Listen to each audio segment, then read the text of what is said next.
Hi, welcome to Sherin's kitchen. இன்றைக்கி நம்ம கிச்சனில் பார்த்தீங்கன்னா சண்டே ஸ்பெஷல் ரெசிபி பார்த்தீங்கன்னா மட்டன் குழம்பு, மட்டன் தண்ணி குழம்பு.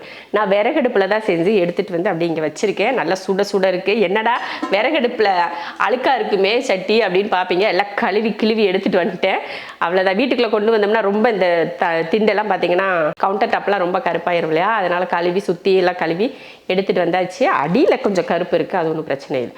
அதனால் இப்போ அந்த மட்டன் குழம்பு விறகடுப்பில் நான் எப்படி செஞ்சேன் அப்படிங்கிறத பார்க்கலாம். நான் செஞ்சேன் அப்படிங்கிறத நான் சொல்ல என் பையன் தான் அந்த மட்டன் குழம்புல முழு இதை போட்டு செஞ்சான். நான் தான், அதாவது அவை செய்யலை, எல்லா பொருளும் நான் போட, வதக்குறதெல்லாம் அவன் வதக்குனா, போட்டதெல்லாம் நான் போட்டேன்.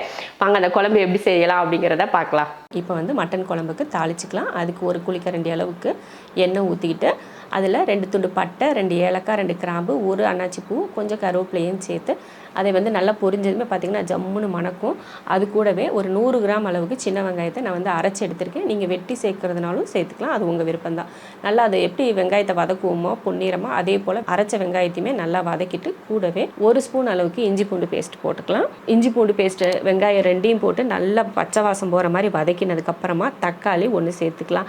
1/2 கிலோ மட்டன் அப்படிங்கிறதுனால 1 தக்காளி நமக்கு கரெக்டாக இருக்கும். தக்காளி நல்லா வதங்கினதுக்கப்புறமா நம்ம வேக வச்ச மட்டனை வந்து சேர்த்து நல்லா கலந்து விடுங்க.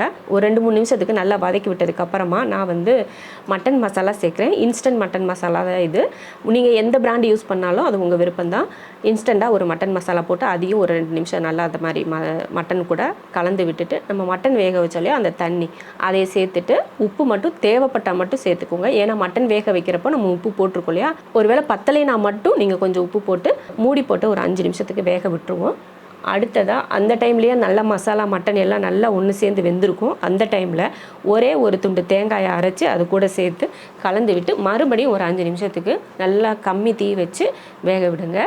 அந்த 5 நிமிஷத்துக்கு அப்புறம் எடுத்து பார்த்தீங்கன்னா நல்ல எண்ணெய் பிரிஞ்சு ரொம்ப அருமையான மட்டன் தண்ணி குழம்பு வந்திருக்கும். நான் வந்து விறகடுப்பில் செஞ்சுருக்கேன். நீங்கள் வந்து வீட்டில் நார்மல் கேஸ் ஸ்டவ்லையும் செய்யலாம், இல்லை விறகடுப்பில் செய்கிறதுனாலும் செய்யலாம், உங்கள் விருப்பம்தான். சூப்பரான மட்டன் குழம்பு ரெடி ஆயிடுச்சு. இது இட்லி தோசைக்கு மட்டும் இல்லாமல் சாதத்துக்கு ஊற்றி சாப்பிட ரொம்ப அருமையாக இருக்கும். ட்ரை பண்ணி பாருங்கள்.